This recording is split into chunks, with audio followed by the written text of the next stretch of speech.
Hi everyone! Have you ever made a bullet journal spread that you really like? Well, you can turn that spread into a digital template version. This can be used digitally and it can be sold online, shared with friends or family, or printed out. I'm going to be making my August 2020 Vaporwave computer window theme. You can check out that video in the description below. First, start off by taking a photo. I'm going to completely redraw the spreads instead of scanning because I think my original spreads aren't high quality. My drawing has streaks and uneven patches of color, so recreating it digitally will fix those and give us a higher quality result. First, you need a drawing software. I use ibis Paint. You can just download free drawing apps on your phone or tablet like me. Next is the canvas settings. For the size, I recommend A4 size or US letter size.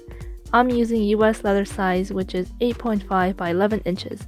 You should always choose a larger paper size because it allows you to scale down to a smaller size. And the resolution should be at least 300 dpi for print. Now let's start.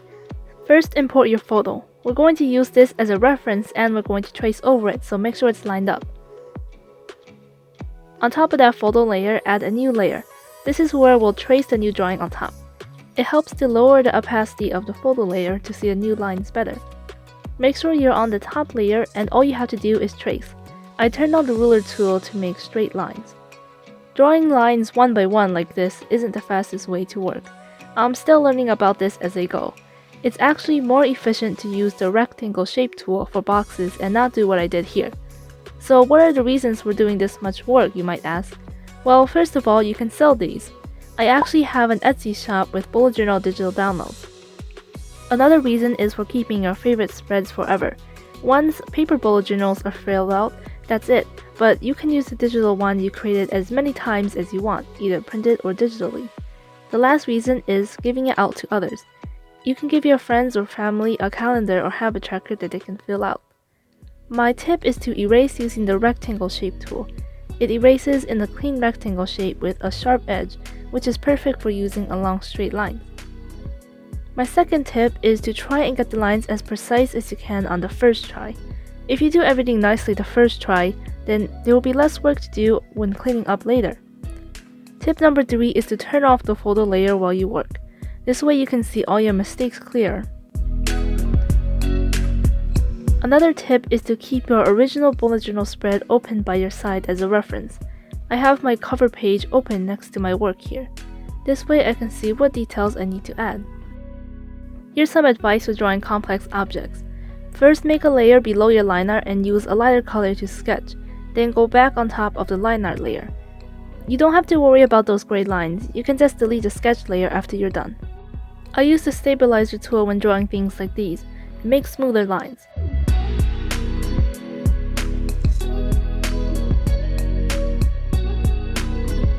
Since this is a blank template, you don't need to write any months or dates.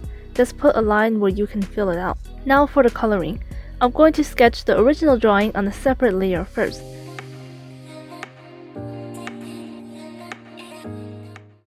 On a separate layer, I filled the inside of the square that I'm going to color with plain white. Then I made a coloring layer on top. If you want to stay inside the lines, just make it a clipping layer, which makes it only color on the layer below it. A tip to keep in mind is that your sketch should always go on the very top, which prevents it from getting covered up so that you can see it at all times. You can either use the eyedropper tool to pick colors directly from the image, or you can use new colors on the color wheel. Make sure you save these colors so that you can use them on later spreads. This makes the color scheme cohesive throughout the entire theme. The original bullet journal page was in watercolor, so I used a soft brush with lower opacity to replicate the look. I used the airbrush to create the blue gradient in the sky. The airbrush is a really quick and easy way to make soft gradients. As you can see here, I kept flipping back to the original image on the screen to reference it. Copying and pasting is also a very helpful tool. My tip is to place each thing that you paste on a separate layer so that you can move it around and adjust things later. You might have noticed that I've changed a lot of things from the original spreads.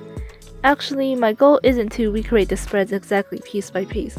The original version has a lot of mistakes and some imperfections that I want to fix, so I'm not copying everything exactly.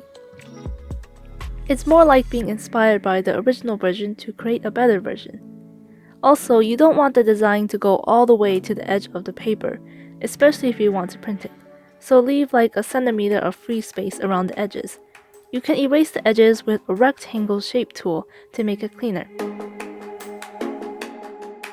My process has 5 major steps. The first step is doing the line art. After the line art, I'll do the line art cleanup. The third step is the base coloring, which is where I use the bucket tool to fill in solid colors. After I'm done with all the base coloring, I'll go on to the fourth step, which is soft coloring. This is where I use a softer brush to add shading, details, and painting objects like these clouds. After I'm done with all the coloring, I will do the drop shadows. I use the rectangle tool filled with black and I lower the opacity to a gray color. Then at the very end, you can do some touch-ups and add smaller details. After that, you're done. Save it as a JPEG. Here's how some of mine turned out. I made 7 images. These are the cover page, calendar, brain dump, habit, mood, and 2 weekly pages. Now it's ready to use. You can sell it, print it, send it to others, or use it digitally with note-taking apps. This is optional, but I'm making all my photos in vertical portrait orientation. I just think it's easier to print if it's all vertical. I recommend making it into a PDF so that you can send or print the entire theme all in one go instead of doing each picture individually. To make this PDF, all you need to do is search up JPEG to PDF or some other image file to PDF converter online. Upload your files onto the website and it'll combine it for you. Make sure that you have the images in the right order. Then you can just download it off the site. Make sure you don't use any random site right off the bat. Look up some reviews about the site before you use it for safety. As you can see, the original and final comparisons are really different. I left out the blue background in this one to make it better for printing. A lot of adjustments have been made to the habit tracker page. The last step is the test print. This is important to see if all your colors come out how you want, especially if you're going to sell this online. So my first try was like all wrong colors. If you come across this, just do some basic printer maintenance such as refilling the ink and going into the printer settings to select deep cleaning for your printer. After that, your colors will be perfect. If you're going to sell it online, like in an Etsy shop, here's how you can create your own listing pictures. These pictures will be used when putting your item up for sale. Don't forget to give this video a like. Thank you so much for watching and I'll see you next time.